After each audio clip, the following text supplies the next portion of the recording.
Subscribe कीजिए Mishra for you को और इस बेल आइकन के बटन को दबाएं ताकि इस चैनल पर में आपको ऐसे ही अद्भुत और अविश्वसनीय वीडियो देखने को मिल सके।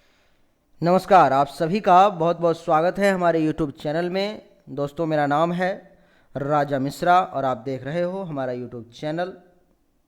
दोस्तों, मैं आपको बता दूं कि अगर आप मुझे इंस्टाग्राम पे फॉलो करना चाहते हो तो इंस्टाग्राम का जो यूजर आईडी है वो आपके स्क्रीन पर में आपको दिख रहा होगा, RAJAMISHRA866।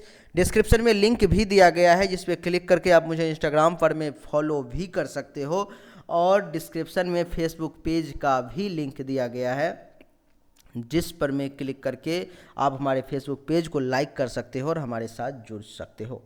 दोस्तों, मैं आपको बता दूं कि अगर आप अपने भविष्य के बारे में पर्सनली मुझसे अपनी जन्म कुंडली अथवा हस्तरेखा के अनुसार अगर जानना चाहते हो तो आप मुझसे संपर्क कर सकते हो, जिसमें संपर्क समय है सुबह 8 बजे से लेकर के शाम को 6 बजे तक। संपर्क सूत्र है आपके पास व्हाट्सएप नंबर 7062757996। इंजीनियर पंडित राजा मिश्रा। ओम नमः शिवाय। ओम जय शंभु नारायण। देवाधीनं जगत् सर्वं मंत्राधीनस्तु देवता ते मंत्रा ब्राह्मणाधीना तस्मात् ब्राह्मण देवता। एक बार श्री रामचंद्र जी ने अपने राज्यसभा में सर्वप्रथम पूज्य का अधिकार ब्राह्मण को दिया और उन्होंने सबसे पहले ब्राह्मण की पूजा की, उस देवता की पूजा करने से पहले भी। सभी दरबारी उनके विरुद्ध हो गए। सभी ने उनसे अलग अलग प्रश्न पूछना शुरू कर दिया कि आपने ऐसा क्यों किया, आपको तो सबसे पहले अपने पितर की पूजा करनी चाहिए थी, आपको तो देवताओं का पूजा करना चाहिए था, आपने एक साधारण ब्राह्मण की पूजा की, ऐसा आपने क्यों किया, मैं इसका घोर विरोध करता हूं। तब ये सुंदर वचन श्री राम जी ने कहा कि देवाधीनम जगत सर्वम मंत्राधीनस्तु देवता ते मंत्रा ब्राह्मणाधीना तस्मात् ब्राह्मण देवता। अर्थात समस्त संसार देवता के अधीन है और समस्त देवता मंत्रों के अधीन है और सभी मंत्र ब्राह्मणों के अधीन है, इसलिए ब्राह्मण पृथ्वी के देवता हैं और मैं इनकी पूजा करता हूं, तुम भी इनकी पूजा करो। बड़ा अद्भुत जवाब दिया और हमने जिस दिन से इसे सुना पढ़ा उस दिन से हमने इसे अपने जीवन में उतार लिया। ब्राह्मणों का सम्मान करना शुरू कर दिया, उनकी पूजा करना शुरू कर दी, वंदना करना शुरू कर दी, और फिर हमने अनुभव किया कि वाकई में हमारे जीवन में चार चांद लग गया और हमारे विकास का कई मार्ग खुल गया। आइए मित्रों, आज के इस वीडियो की हम चर्चा करते हैं 11 और 12 मई को मिथुन राशि वालों का कैसा समय रहने वाला है। सोमवार और मंगलवार का दिन पड़ता है ये।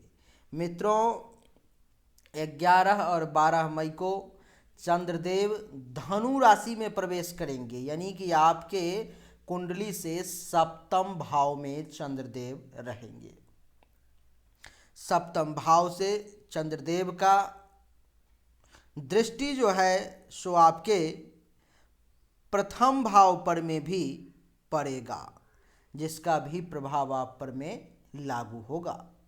आइए हम जानते हैं समय बर्बाद किए बिना कि 11 और 12 मई का समय आपके लिए कैसा रहेगा, क्योंकि सप्तम भाव में जो चंद्रदेव हैं, सप्तम भाव जो घर होता है सो पत्नी का होता है, जया का होता है, पार्टनरशिप का होता है, साझेदारी का होता है, भागीदारी का होता है।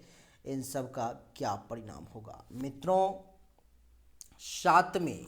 सातवें भाव में मित्र गुरु की राशि पर स्थित चंद्रमा के प्रभाव से आपको स्त्री पक्ष में कुछ रुकावटों के बाद सफलता प्राप्त होगी। यानी कि सप्तम भाव में जो चंद्रदेव जो विराजमान हैं उसके प्रभाव से आपको स्त्री पक्ष से, अगर आपकी शादी हो चुकी है तो कुछ रुकावटों का सामना करना पड़ेगा, जैसे कि छोटी छोटी बातों पे लड़ाई हो जाना, झगड़ा हो जाना, आपकी बातों को ना मानना, आप दोनों के बीच में टेंशन हो जाना, और फिर वो चीज़ें ठीक हो जाएंगी। आप जैसा चाहेंगे वैसा ही होगा, यानी कि सफलता आपको जरूर मिलेगी। इसके बाद ऐसा बताया जा रहा है कि अगर आपका विवाह हो चुका है तो भाग्योदय का भी ये समय है, भाग्योन्नति का भी ये समय है। 11 और 12 मई को जिस किसी भी व्यक्ति की शादी हो चुकी है उसका कुछ भाग्य में भी बदलाव हो सकता है, क्योंकि कहा गया है इसमें चंद्रदेव जब बैठते हैं धनु राशि में तो मिथुन राशि वालों के लिए कहा गया है कि विवाह के बाद भाग्योन्नति होना, अर्थात ये वो समय है, महीने में आपको ये समय मिथुन राशि वाले केवल 2 दिन का ही मिलता है, और ये वो 2 दिन है 11 और 12, जिसमें कि जिसकी शादी हो चुकी है उसका भाग्य का भी कुछ सपोर्ट प्राप्त होगा। मित्रों, व्यवसाय और भागीदारी वाली जो चीज़ें हैं उसका आपको पर्याप्त सुख भी प्राप्त होगा। अगर आप बिजनेस करते हैं, आपका व्यवसाय चल रहा है, कहीं पर में आपका काम धंधा चल रहा है, अथवा आपका कहीं पर में पार्टनरशिप में कुछ है, तो वहाँ से भी आपको पर्याप्त सुख की प्राप्ति होगी। अर्थात कहने का मतलब है कि वहाँ पर में भी आपका बिजनेस अच्छा चलेगा, आपके बातों को माना जाएगा, समझा जाएगा, और आपके तर्कों के द्वारा, आपके विचारों के द्वारा उन चीज़ों को काफ़ी आगे बढ़ाया जाएगा।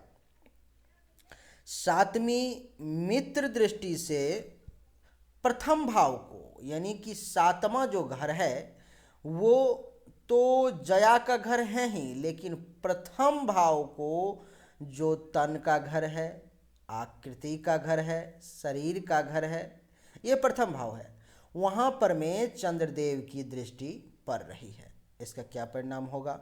तो इसका परिणाम होगा कि आपको इससे सुंदर शरीर मिलेगा, आपके चेहरे में चमक आ जाएगी, आपका जो तेज है वो खिल करके सामने आने लगेगा, आपकी सुंदरता को देख करके लोग मोहित होने लगेंगे, यानी कि आप में एक अलग ही आपके शरीर में अट्रैक्शन आ जाएगा, एक अलग ही आकर्षण आ जाएगा, आप काफ़ी सुंदर दिखने लगेंगे। इसके साथ साथ समाज में आपके यश में वृद्धि होगी, यश यानी कि यशस्वी होंगे, आपके प्रतिष्ठा में वृद्धि होगी।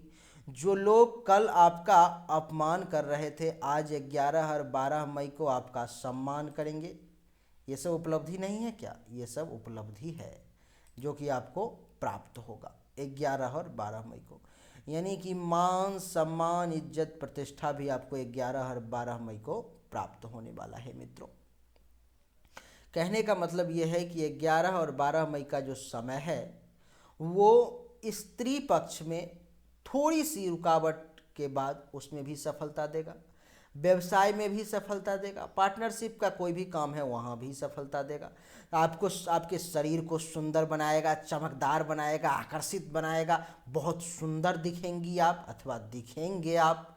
इसके अलावा आप समाज में आपका कद जो है सो बड़ा होगा, आपका इज्जत बढ़ेगा, सम्मान बढ़ेगा, यश बढ़ेगा, जो लोग आपका अपमान कर रहे थे वो लोग भी आपका सम्मान करेंगे। कहने का मतलब है कि ये समय आपके लिए अच्छा रहेगा, सोमवार और मंगलवार का दिन। अब बात आती है उपाय की, तो उपाय ये है कि आप ऐसा करें कि ओम ब्रिंग बृहस्पते नमः, ओम ब्रिंग बृहस्पते नमः, इस मंत्र का आप दोनों दिन एक एक माला जाप कर लें। नहीं एक माला हो पाए तो 11 बार, नहीं 11 बार हो पाए तो 5 बार सुबह में उठ करके जाप कर लें। और दूसरी चीज़ें कि प्रयास करें कि इन दोनों दिन में हो सके तो कुछ ना कुछ पीला कपड़ा, जैसा मैं कुर्ता पहन रखा हूँ यहाँ पर मैं आपको जो इमेज में दिखाई दे रहा है, वैसा आप भी अगर हो सके, चाहे ये मिथुन राशि जो आपका जिस रंग का लिखा हुआ उस रंग का आप कोई कपड़ा पहनने का प्रयास करें, आपके लिए अच्छा रहेगा। उम्मीद करता हूं कि आपको ये वीडियो पसंद आया होगा, आपके लिए बेनिफिशियल साबित अवश्य हुआ होगा। अगर वाकई कुछ ऐसा है तो आप इस वीडियो को लाइक करें, शेयर करें, चैनल को सब्सक्राइब करके इसके बेल आइकन के बटन को दबा दें। एक बार फिर से आप सभी का बहुत बहुत धन्यवाद। Thank you so much. जय हिंद, वंदे मातरम, जय ब्राह्मण देवता, जय शंभु नारायण।